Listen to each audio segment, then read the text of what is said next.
నీ కన్నీళ్ళు ఎప్పటి వరకు? నీ బాధ ఎప్పటి వరకు? ఈరోజు దేవుడు నీతో మాట్లాడబోతున్నాడు. Good morning my dear brothers and sisters in Christ. అందరూ బాగున్నారా? మీ అందరూ బాగుండాలని ప్రతినిత్యము మీ కొరకు ప్రార్థిస్తున్నాం. ఈరోజు దేవుని వాగ్దానము యెషయా గ్రంథము 51వ అధ్యాయం 11వ వచనం. యెహోవా విమోచించిన వారు సంగీత నాదముతో సియోనుకు తిరిగి వచ్చెదరు. నిత్య సంతోషము వారి తలల మీద ఉండును. వారు సంతోష ఆనందము గలవారగుదురు. దుఃఖమును నిట్టూర్పును తొలగిపోవును. ఈ వచనం కేవలం ఇశ్రాయేలు బబులోను చెర నుండి తిరిగి రావడమే కాకుండా ఆధ్యాత్మికంగా దేవుడు మనకు ఇచ్చే రక్షణ గురించి కూడా ఈ వచనం అనేది మనకు తెలియజేస్తుంది. ప్రియమైన వాళ్ళారా, నువ్వు శ్రమల్లో ఉన్నావా? నువ్వు కష్టంలో ఉన్నావా? ఆర్థికపరమైన ఇబ్బందుల్లో ఉన్నావా? నీ కుటుంబ సమస్యల్లో ఉన్నావా? అయితే దేవుడు ఈరోజు చెప్తున్నాడు ఏమనంటే, నేను నిన్ను విడుదల చేస్తానని. ఎలాగైతే బబులోను చెర నుండి ఇశ్రాయేలు ప్రజలు విడిపించబడ్డారో, అలాగే నీ యొక్క ఇబ్బందుల నుంచి దేవుడు విడిపించినప్పుడు నువ్వు ఎంతగానో సంతోషంతో దేవుడి మందిరానికి వచ్చి ఆయనను స్తుతిస్తావు. ఇక్కడ విమోచించబడిన వారు అంటే బంధకముల నుంచి విడిపించబడిన వారు.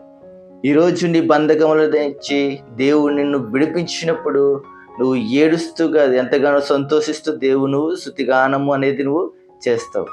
ఎందుకంటే నీ బంధకములు దేవుడు విడిపించాడు కాబట్టి. ఇప్పుడు నువ్వు నిట్టూర్పులు ఏడుస్తున్నావు, కానీ దేవుని త్వరలో సంతోషం అనేది ఇవ్వబోతున్నాడు.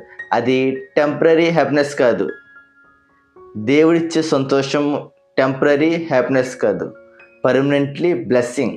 దేవుడికి నిన్ను బ్లెస్ చేస్తున్నాడు, అంటే దేవునికి వాగ్దానం అనేది ఇస్తున్నాడు.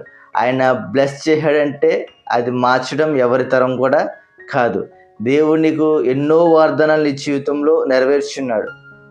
కానీ నువ్వు ఇంకా బంధకంలో ఉన్నట్లయితే నీ బ్రతుకులో నువ్వు మార్పు అనేది తెచ్చుకోవాలి. నువ్వు ఏ రోజైతే మారి దేవుని నమ్మి విశ్వసించి ప్రార్థిస్తావో ఆ రోజు దేవుని బంధకములు ఉన్నట్లని విడిపిస్తాడు. ఇక్కడ దేవుడు ఇంకో మాట చెప్తున్నాడు ఏమంటే, నిత్య సంతోషము వారి తలల మీద ఉండును. చూడండి, లోకంలో సంతోషం కోసం మనం ఎక్కడో వెతుకుతూ ఉంటాం. ఎన్నో ఛానల్లో కామెడీ షోలో మనం సంతోషం కోసం చూస్తూ ఉంటాం.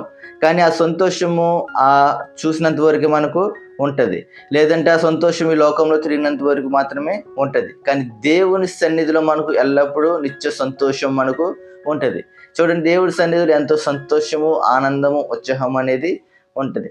కాబట్టి నిజమైన సంతోషం మీకు కావాలంటే, నిజమైన ఆనందం మీకు దొరకాలంటే ఈ లోకంలో దొరకదు. ఈ లోకంలో ఉన్న సంతోషం అంతా కూడా టెంపరీ, అంటే కొంచెం వరకు మాత్రమే ఉంటుంది. కానీ దేవుడు నీకు ఇచ్చే సంతోషము పర్మనెంట్లీ, అంటే జీవితాంతం దేవునికి ఇచ్చే సంతోషం ఎంతగానో ఉంటుంది. నీకు ఒకవేళ ఆర్థికపరమైన ఇబ్బందులు ఉండొచ్చు, ఒకవేళ నువ్వు కష్టంలో ఉండొచ్చు, ఒకవేళ నువ్వు శ్రమలో ఉండొచ్చు. ఎన్ని ఉన్నా ఆ యొక్క బాధ అనేది నీ ముఖంలో కనబడదు. దేవుడు నీలో ఉంటే నీ ముఖంలో సంతోషం అనేది కనబడుతుంది. నీకు ఎన్ని బాధలు ఉన్నా బాధలు అనేది పైకి కనబడవు. ఎందుకంటే ఆ బాధ తీర్చగల గొప్ప దేవుడు, శక్తివంతుడు, బలమైన వాడు నీకు తోడున్నాడనే ఒక నమ్మకం. ఆ నమ్మకం మరి నువ్వు ఉంచుకున్నట్లయితే దేవుడు నీకు పర్మనెంట్లీ సంతోషం, అంటే దీర్ఘకాల సంతోషం దేవుడు నీకు ఇస్తాడు. దేవుడిని ఎంతగానో బ్లెస్ చేస్తున్నాడు, దేవుడిని ఎంతగానో దీవిస్తున్నాడు.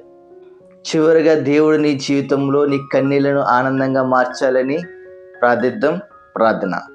ప్రేమ కలిగిన మా ప్రియ పరలోకపు తండ్రి, ఈరోజు వాక్యం వింటున్న ప్రతి ఒక్కరి జీవితంలో విమోచన అనుభవం కలుగచేయండి అయ్యా.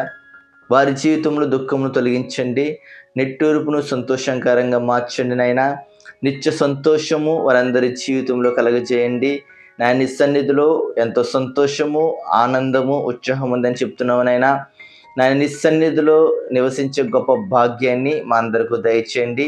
మరి ఎవరి జీవితంలో మరి శ్రమల అనుభవంతో ఉన్నారో, కష్టాల్లో ఉన్నారో, ఆర్థికపరమైన ఇబ్బందులు ఉన్నారో వారందరి కోసం ఈ ఉదయకాల సమయం ప్రార్థిస్తున్నాం నాయనా. తండ్రి నాయనా, వారి జీవితాలను మీ చేతికి అప్పగిస్తున్నాం దేవా. వారి జీవితాలను మార్చండి ఆయన. వారిలో ఉన్న బాధను, కన్నీటిను తొలగించి ఆయన నిత్య సంతోషము వారందరికీ దయచేయమని యేసుక్రీస్తు వారి ఉన్నతమైన నామంలో ఈ చిన్న ప్రార్థన అడిగి వేడుకుంటున్న మా ప్రియ పరలోకపు తండ్రి. ఆమేన్, ఆమేన్, ఆమేన్. అందరికీ మై గాడ్ బ్లెస్ యు. దేవుడు మీ అందరినీ దీవించును గాక. ఆమేన్. మరిన్ని ఆత్మీయ సందేశాల కోసం ఈ యొక్క ఛానల్ను సబ్స్క్రైబ్ చేసుకోండి. మీ యొక్క స్నేహితులకు కూడా షేర్ చేయండి. మీరే కాకుండా వారు కూడా ఆధ్యాత్మికంగా దేవుళ్ళు ఎదగడానికి సహాయపడతారు. దేవుని చిత్తమైతే రేపటి దినం మరొక వాగ్దానంతో కలుసుకుందాం. అంతవరకు సెలవు.